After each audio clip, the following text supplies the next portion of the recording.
In today's video, Islam Makhachev might come back down to lightweight, but only under one condition. But you think it's just for the money? Absolutely not. Ilia Topuria didn't hold back and went off on Islam Makhachev. He also opened up about why he seriously can't stand Paddy Pimblett. Plus, Max Holloway is already thinking ahead. He wants the winner of Topuria versus Oliveira.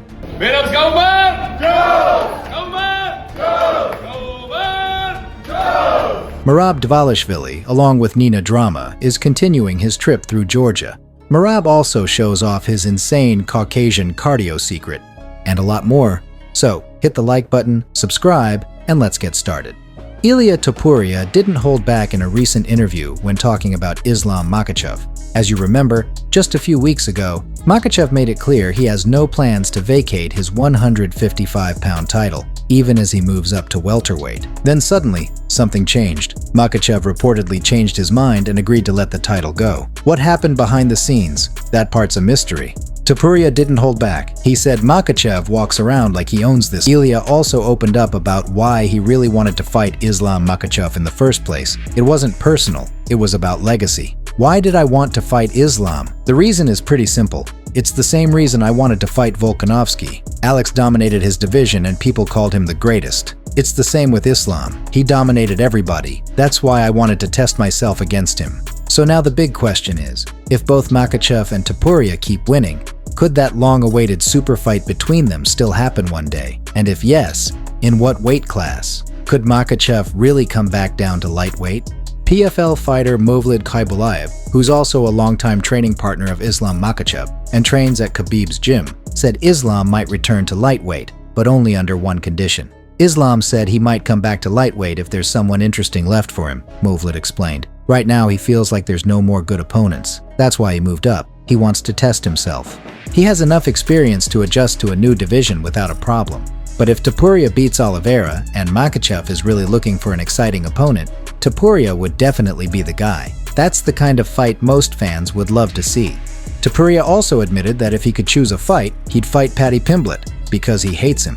Bueno, está Paddy, por ejemplo. Él es otro hipócrita, yo te lo digo. Yo recuerdo una vez compartimos una rueda de prensa y él me dijo una cosa que era: mira, yo estoy peleando en el main card, tú estás peleando en los preliminares, tipo una bobada así. Y yo ahora me pregunto, yo tengo 2 cinturones, ¿tú dónde estás? ¿Sabes? ¿Quién es Paddy Pimblett ahora mismo?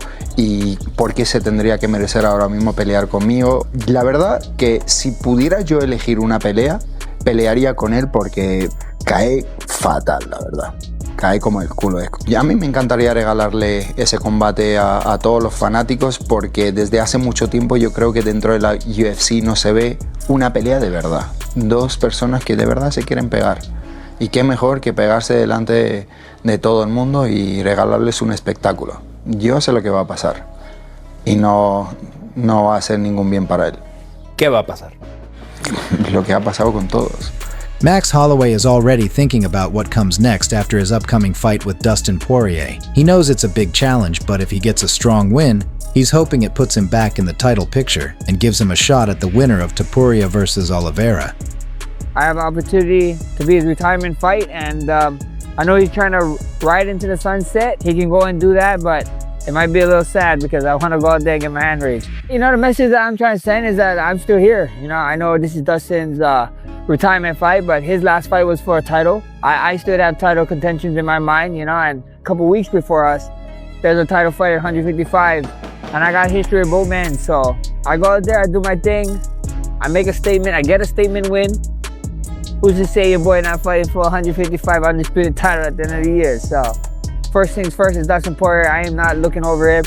Kamaru Usman and Joaquin Buckley had their final face-off, and Kamaru showed up wearing his iconic Nigerian war paint, sending a clear message. He's serious and ready for war. To make things even more intense, former heavyweight champ Francis Ngannou was there in person to support his brother. Meanwhile, Bilal Muhammad sends a message to the Nigerian nightmare. Usman, I'm cheering for you. I know you said there's nothing there for you with me next, but I want to see you win. Dvalishvili, along with his coach John Wood and Nina Drama, is continuing his trip through Georgia.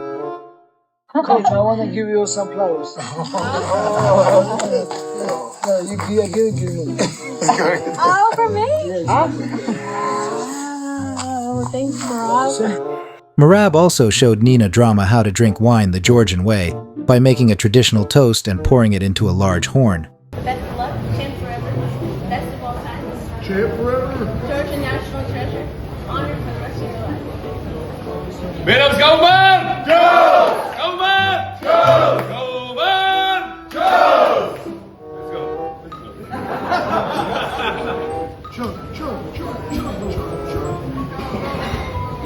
Oh, Nina's gonna lose it. Oh, you gotta keep going.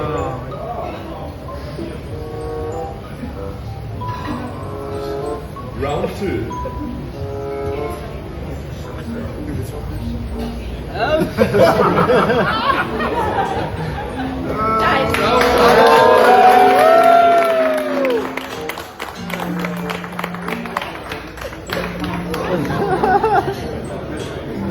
Someone take the horn. Georgian chinchari. Okay. So, yeah, give me your arm. No. Oh. No, just 1, 2, 3. That's what burned me on the way down. Oh my god. Oh my god. Yeah, you have to feel it. Now Why do I have to feel it? It burns. Stop! Spit it out. I'll tell you. We do our national traditional. What goes on? Regular. Probably. I have to go up with the jam. Over my first thing. Let's go check it. Your leg.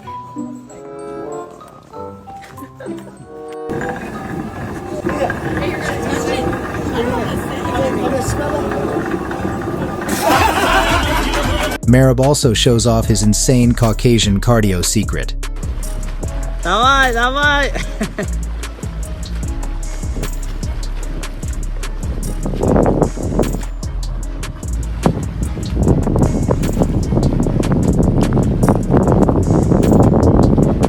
The UFC still hasn't said who Merab Dvalishvili will fight next, but a lot of analysts, and even people on Team Merab, are starting to point to Corey Sandhagen as the likely opponent. And right in the middle of all the buzz, Sandhagen made a move. He posted a high-tech training montage on Instagram, teaming up with Aries Tech to show off how advanced and serious his camp is. I just met with the doctor about my results with the brain scan. He showed me a bunch of graphs on what's happening to my brain after the cell phone is on my brain for a while, and then when it's on there with the Aries Tech, it had like significant difference, specifically in like my nervous system response. The graphs that he was showing me definitely looked majorly different. He showed me that my response time and ability to respond in my brain is much faster when I have the Aries Tech on. I don't know if it's because it was brought up to me a long time ago, or I just kind of heard people talking about it, or I'm just kind of inclined to try to be as healthy as possible or whatever, but I've always been really big on the EMF thing. I have the Aries Tech everywhere in my house. It just kind of feels good knowing that there's like something preventing all of this like EMF waves that are going on, and those things are just really unnatural. It feels really cool that there's something that's like counteracting